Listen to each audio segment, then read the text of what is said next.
आज हम लोग चैप्टर नंबर 7.3 करेंगे एनसीईआरटी मैथ का। जो भी स्टूडेंट टेंथ क्लास का इस बार बिहार बोर्ड का एग्जाम देगा उसके लिए है, बहुत इंपॉर्टेंट चैप्टर है। तो हम लोग अभी कोऑर्डिनेट ज्योमेट्री पढ़ रहे हैं। इससे पहले कि ट्रिग्नोमेट्री और हाइट एंड डिस्टेंस दोनों हम लोग पढ़ चुके हैं। तो आप लोग लिंक डिस्क्रिप्शन बॉक्स में दिया गया है, नीचे जा करके आप लोग क्लिक कीजिए और उस पर जा करके देख सकते हैं। सारा वीडियो वहाँ पे अपलोड है। तो प्लीज़ आप लोग नए हैं तो उस वीडियो को पहले देखिए, तब जाके ये समझ में आएगा पूरा। इसके पहले जितना भी हुआ है ट्रिग्नोमेट्री हाइट एंड डिस्टेंस, सारा थ्योरी और क्वेश्चन आंसर एक एक किया हुआ है। और जो भी आप लोगों को समझ में नहीं आता है प्लीज़ नीचे कमेंट बॉक्स में कमेंट कीजिए। और चलिए हम लोग आज का चैप्टर स्टार्ट करते हैं। तो 7.3 कोऑर्डिनेट ज्योमेट्री है। जो पहला क्वेश्चन हम लोग स्टार्ट करते हैं। पहला क्वेश्चन कह रहा है, उस त्रिभुज का क्षेत्रफल ज्ञात कीजिए जिसके शीर्ष इतना और इतना है। मतलब 3 इसमें बिंदु दिया गया है और इसका क्षेत्रफल कहता है ज्ञात करने के लिए। तो सबसे पहले हम लोग त्रिभुज का क्षेत्रफल क्या होता है उसका हम लोग थ्योरी पढ़ लेते हैं, उसका फॉर्मूला पढ़ लेते हैं। उसके बाद हम लोग चलेंगे चैप्टर पे, ठीक है। तो सबसे पहले हम लोग देखते हैं कि त्रिभुज का क्षेत्रफल क्या होता है। त्रिभुज का क्षेत्रफल बराबर, तो कोई भी त्रिभुज यहाँ पे दिया रहेगा, ये कोऑर्डिनेट ज्योमेट्री में ये फॉर्मूला यूज होता है। और जैसे कि ये ए बी सी एक त्रिभुज दिया हुआ है और इसका कहता है क्षेत्रफल ज्ञात करने के लिए, तो इसका बिंदु भी दिया होगा x1 y1 x2 y2 और ये x3 y3। इस तरह से 3 बिंदु दिया गया रहेगा।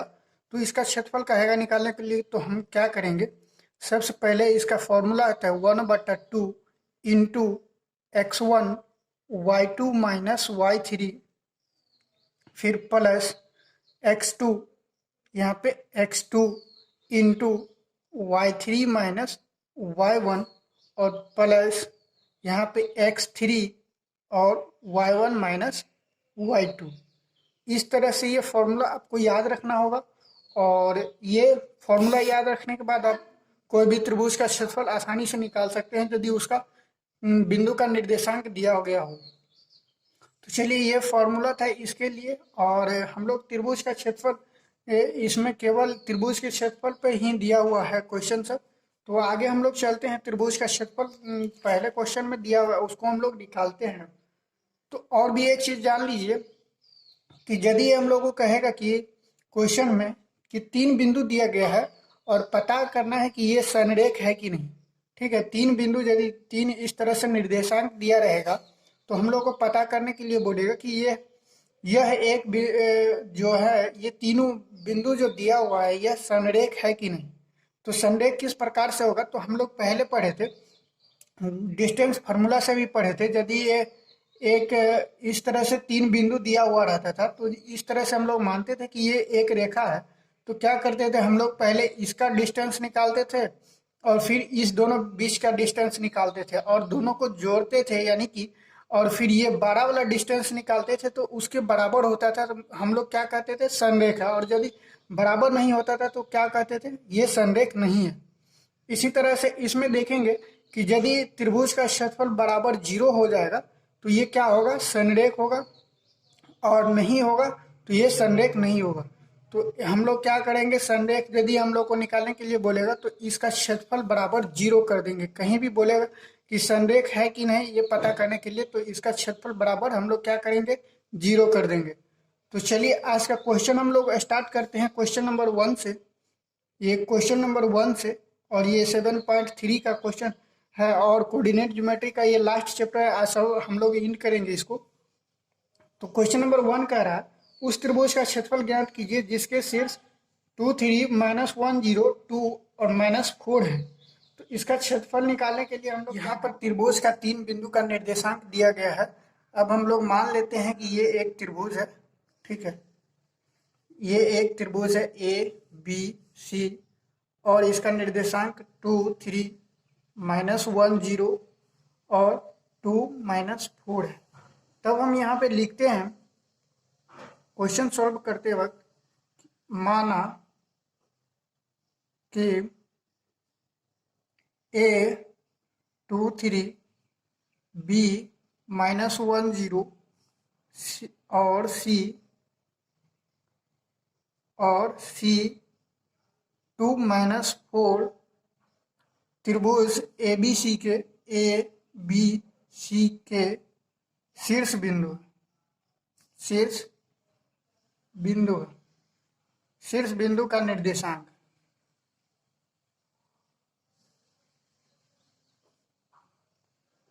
अब हम लोग जब इस तरह से लिख लेते हैं तो क्या करते हैं, तो अब हम लोग इसका क्षेत्रफल निकालना है, तो इसीलिए त्रिभुज ABC का क्षेत्रफल बराबर, अब हम लोग क्षेत्रफल निकालते हैं तो इसका क्षेत्रफल का फॉर्मूला क्या आता है, 1/2 into x1 y2 minus y3 plus x2 y3 minus y1 plus x3 y1 minus y2, ये इसका फॉर्मूला होता है।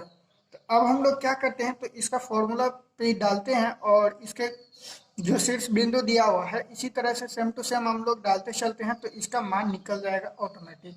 तो चलिए हम लोग x1 क्या है, यहाँ पे x1 देखिए, यहाँ पे हम लोग माने पहले a इसको, b इसको, c इसको, तो सीरियली चलेंगे, यानी ये x1 y1 x2 y2 और ये x3 y3 हो गया।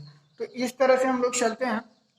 तो यहाँ पे x1 कितना हो गया, x1 हो गया मेरा 2 और फिर y2 माइनस y3 यानी कि y2 ये और y3 ये, यानी कि 0 और माइनस माइनस, यहाँ पे माइनस यदि देते हैं और -4 तो ये क्या हो जाएगा इस तरह से, और प्लस x2 कितना हो गया मेरा -1 इंटू y3 माइनस y1 यानी कि y3 माइनस y1 कितना -4 और माइनस y1 यानी कि 3, और फिर आगे x3 मेरा कितना हो गया 2 इंटू y1 माइनस y2 यानी कि y1 ये हो गया और y2 कितना हो गया 0 हो गया।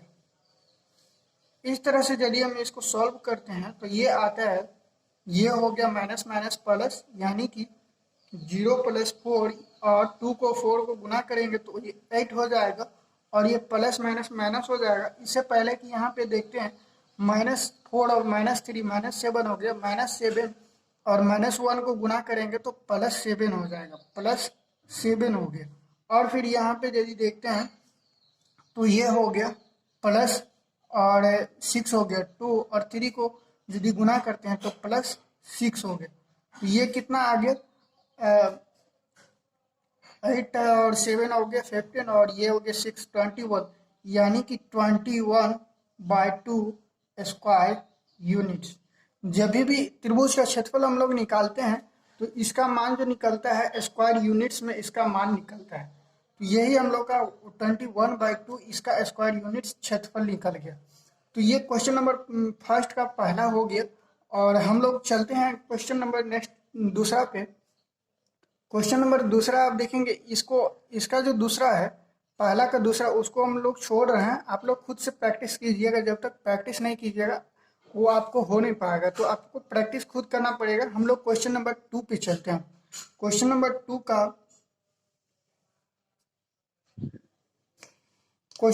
का फर्स्ट देखते हैं। इसमें क्या कह रहा है कि निम्नलिखित में से प्रत्येक के k का मान ज्ञात कीजिए ताकि 3 बिंदु संरेखी हो। तो यहाँ पे अभी हम कुछ देर पहले बता चुके हैं कि संरेखी कब होता है, संरेखी कोई भी त्रिभुज का क्षेत्रफल बराबर 0 होगा तब जाके वो तीनों बिंदु क्या होगा, संरेखी होगा। तो हम लोग यहाँ पे क्या करेंगे, यहाँ पे बता रहा है कि संरेखी हो, यानी कि त्रिभुज का क्षेत्रफल लेंगे और उसके बराबर हम लोग क्या करेंगे 0 कर देंगे, तो ये क्या होगा, यहाँ पे k का मान निकल जाएगा। तो यहाँ से यदि हम लोग मानते हैं कि ये एक त्रिभुज है, ठीक है, ये मानते हैं कि ये एक त्रिभुज है, और फिर उसी तरह से A B C का मान यदि लेते हैं तो यहाँ से ये इसका दिया हुआ है, कोऑर्डिनेट दिया हुआ है 7 - 2 5 1 5 1 और 3 के इस तरह से दिया हुआ है। तो इस तरह से दिया हुआ है, तो अब हम लोग इसका क्षेत्रफल निकालते हैं और इसके बराबर हम लोग क्या करते हैं 0 कर देते हैं। ठीक है, तो यहाँ पे लिख लेते हैं सबसे पहले कि माना कि A 7 - 2, B 5 1 और C 3K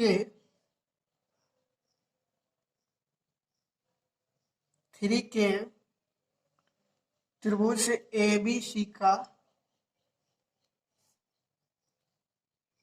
शीर्ष बिंदु का निर्देशांक है।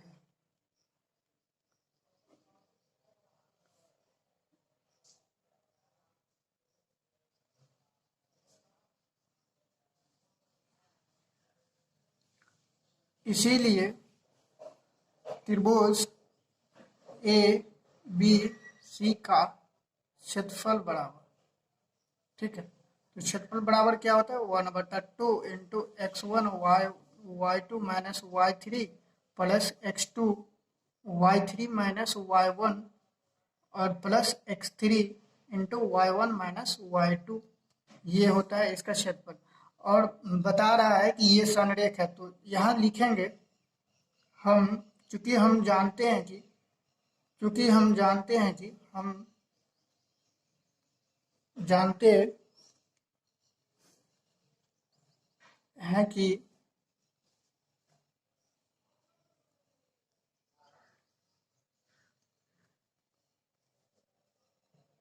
कोई भी बिंदु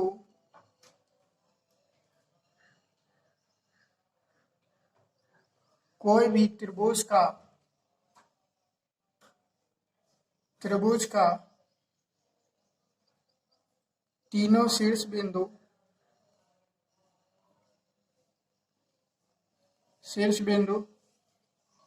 तब संरेख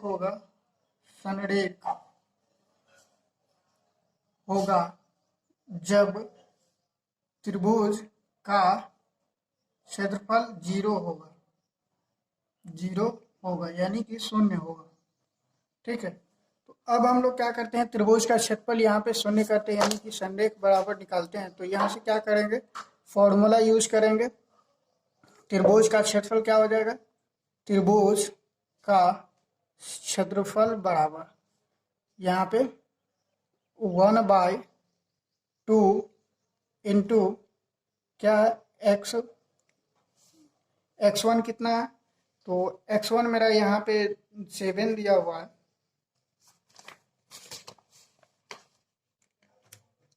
यहाँ से x1 मेरा हो गया 7 x1 7 और फिर x1 y2 माइनस y3, यानी कि y2 मेरा हो गया यहाँ पे 1 माइनस y3 यानी कि k। इस तरह से यदि हम लोग लिखते हैं तो x2 हो गया मेरा 5 और ये y2 minus y3 minus y1 यानी कि k प्लस 2 हो जाएगा, ये माइनस माइनस प्लस हो जाएगा।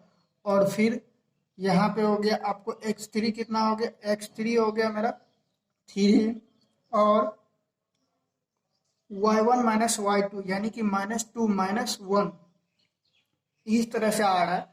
तो फिर जब हम लोग इसका आगे देखते हैं तो 1/2 इंटू यहाँ पे कितना हो गया 7 माइनस 7k, ये हो गया 5k प्लस 10 और यहाँ से हो गया 3 दूना 6 यानी कि -6 और ये हो गया -3। यदि यहाँ साथ में भी कर देते हैं कोई दिक्कत नहीं, यहीं से कर देना चाहिए था, कोई दिक्कत नहीं। चलिए 1/2 और यहाँ से आ गया, देखिए यहाँ से यदि हम लोग 7 है और यहाँ पे 10, इस 9 को इसमें से घटाते हैं तो कितना बचा 1 बचा, और ये 1 और ये 7 कितना हो गया 8 हो गया। फिर यहाँ से देखिए ये 5 वाला के जो है के वाला को टर्म को एक साथ करते हैं, यानी कि -7k और +5k यानी कि -2k हो गया, और इसमें सारा टर्म हो चुका है। तो यहाँ पे कितना बचा 1/2 और इसको 0 करना था, ये संरेख है तो इसका क्षेत्रफल क्या हो जाएगा 0 हो जाएगा। इस साइड से हम लोग ले लेते हैं यदि हम लोग इसका संरेख यानी करना है तो इसको हम लोग को क्या करना पड़ेगा, त्रिभुज का क्षेत्रफल 0 करना पड़ेगा। तो जब हम लोग 1/2 8-2 के बराबर 0 किए हैं तो अब ये क्या हो जाएगा, ये यदि भाग में है तो इस साइड चला जाएगा तो क्या हो जाएगा, गुना में चला जाएगा, और यदि 0 से ये 2 गुना होगा तो क्या हो जाएगा, 0 हो जाएगा। यानी कि ये टर्म मेरा खत्म हो गया और बचा कितना, 8-2 के बराबर 0। अब यहाँ से देखिए -2 के और इस 8 को इस साइड ले जाएंगे तो कितना हो जाएगा, -8। यानी कि ये माइनस माइनस कैंसिल हो गया और के बराबर बचा 8 बाय ये 2 इस साइड गया तो कितना बचा, बाय में 2। तो ये कितना आ गया, मान इसका 4।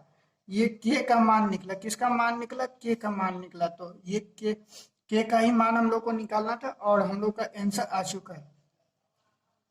अब हम लोग क्वेश्चन नंबर 3 पे चलते हैं। क्वेश्चन नंबर 3 क्या कह रहा है,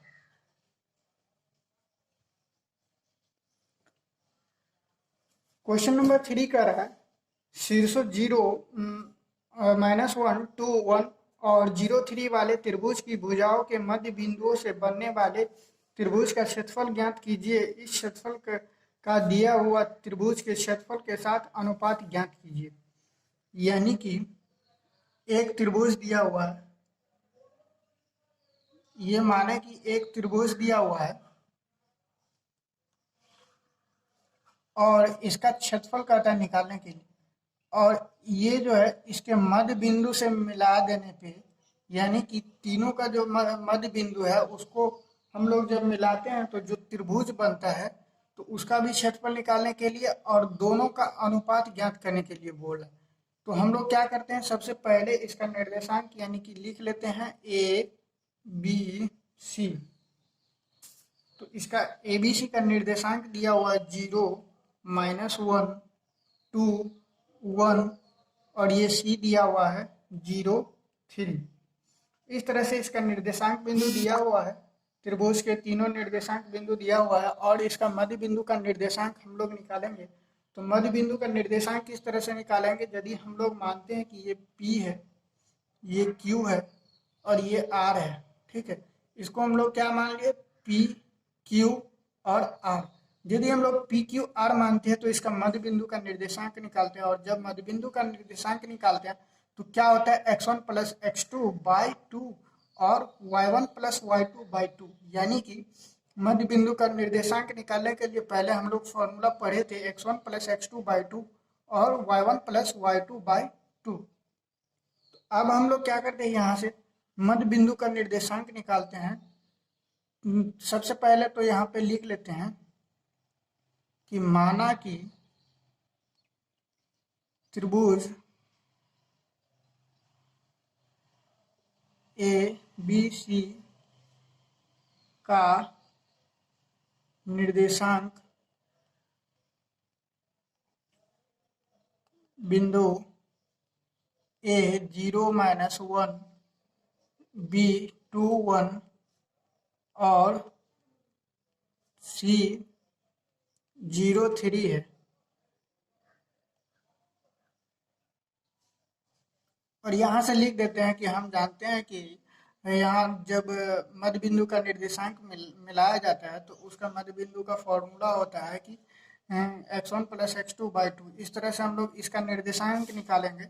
तो अब हम लोग क्या करते हैं, तो चलते हैं फॉर्मूला से। अब यहाँ से Q का निर्देशांक निकालते हैं। सबसे पहले P का निकालते हैं, P बिंदु का निर्देशांक निकालते हैं तो क्या हो जाएगा, x1 + x2 बाय 2 और ये हो जाएगा y1 + y2 बाय 2। ये फॉर्मूला होता है, ये मध्य बिंदु का निर्देशांक बराबर ये फॉर्मूला होता है।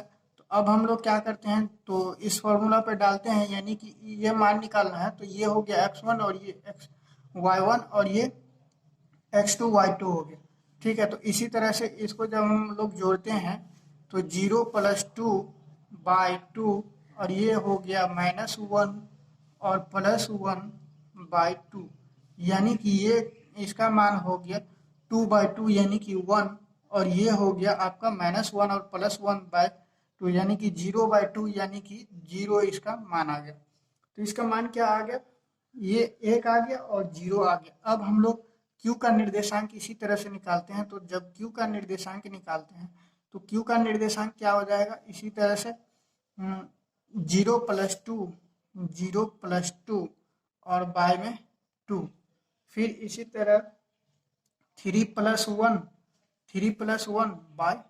तो कितना मान आ गया इसका, इसका भी मान आ गया 1 और 2 यानी कि 2/2 बराबर 1 और 4/2 यानी कि 2। तो इसी तरह से अब हम लोग r का मान निकालते हैं। तो r का भी मान x1 + x2 और y1 + y2/2। तो जब हम लोग इसका भी मान निकालते हैं तो क्या हो जाएगा, 0 + 0/2 और ये हो जाएगा -1 + 3/2 यानी कि ये y1 और प्लस y2/2। तो ये कितना आ जाएगा, ये आ जाएगा आपका 0 और 1। इस तरह से मेरा तीनों का निर्देशांक निकल गया। और जब तीनों का निर्देशांक निकल गया तो यहाँ पे q का लिख सकते हैं, ये आ गया 1 2 और फिर ये r का आ गया 0 1। इस तरह से यहाँ पे p का कितना आ गया मान, p का आ गया 1 और 0। ये तीनों निर्देशांक जब निकल गया तो अब हम लोग क्या करेंगे, त्रिभुज एबीसी में चलते हैं। पहले त्रिभुज एबीसी का क्षेत्रफल निकाल लेते हैं, इसके बाद हम लोग क्या करेंगे, तो त्रिभुज पी क्यू आर का क्षेत्रफल निकालेंगे। तो अब हम लोग सबसे पहले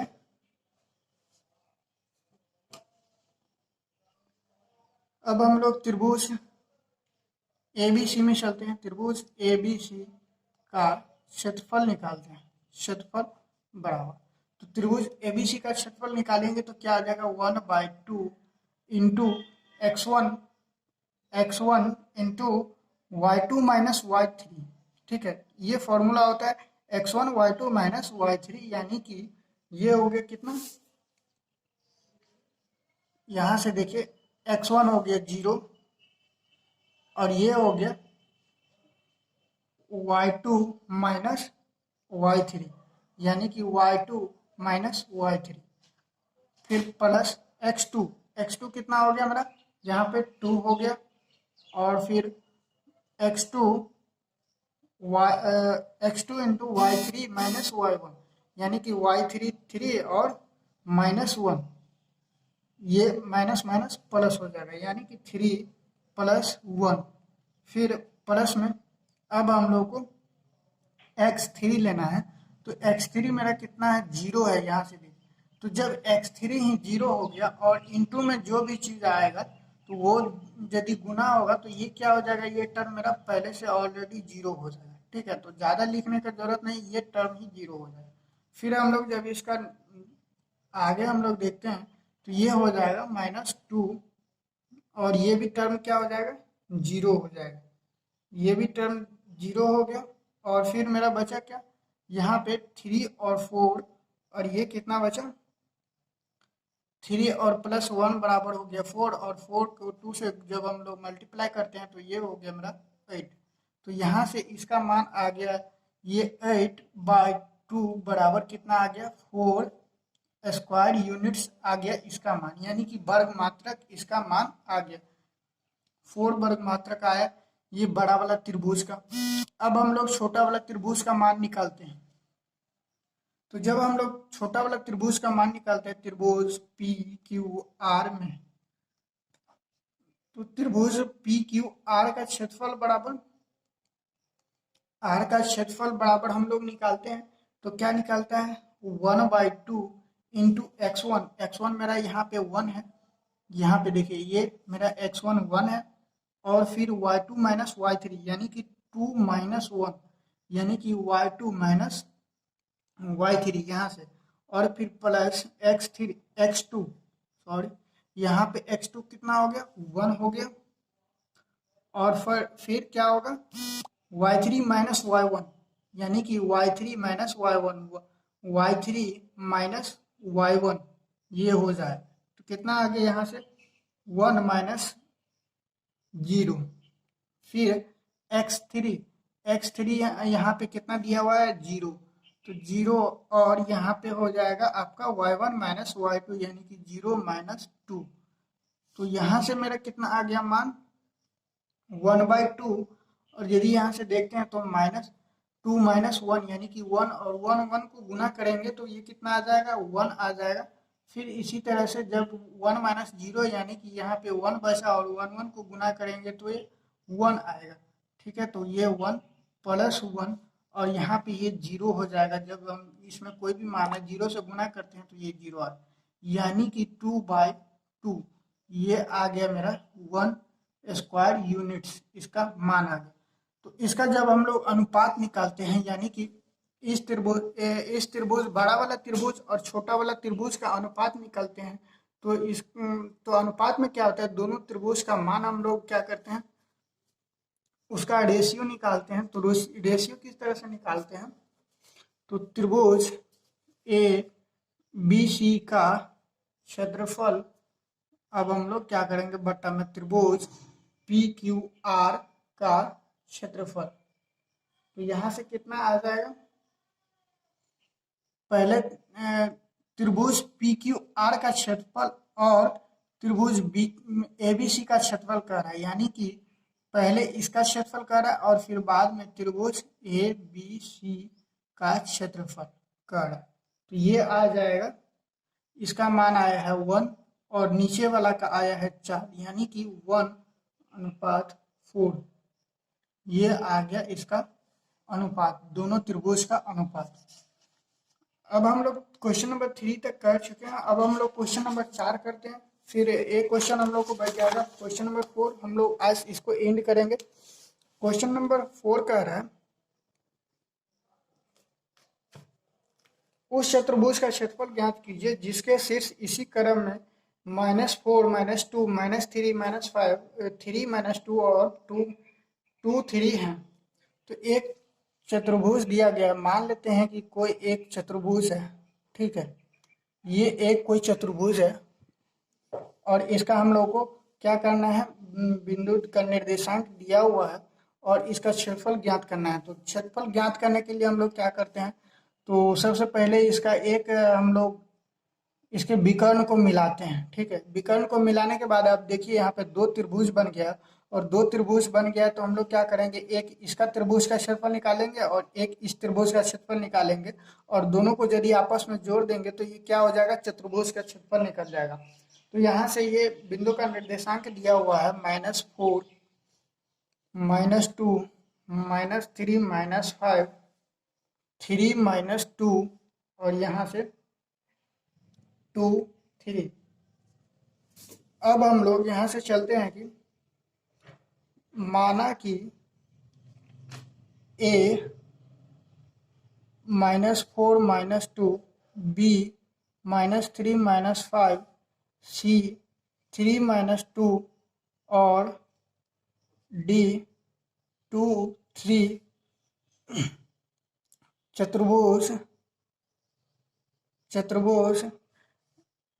ए बी सी डी का निर्देशांक है, शीर्ष बिंदु का निर्देशांक है।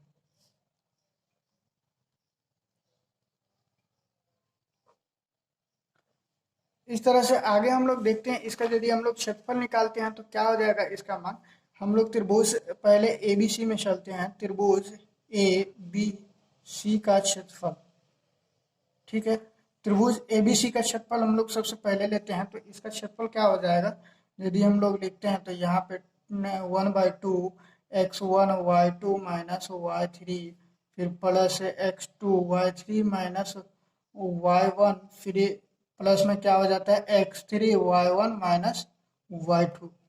ये इसका फॉर्मूला होता है। अब हम लोग इसका मान बैठाते हैं इस पे, x1 कितना हो गया मेरा -4 हो गया। तो यदि मान बैठाने के देखते हैं तो -5 + 2 + -3 और ये हो जाएगा -2 + 2, इस तरह से 3 -2 + 5।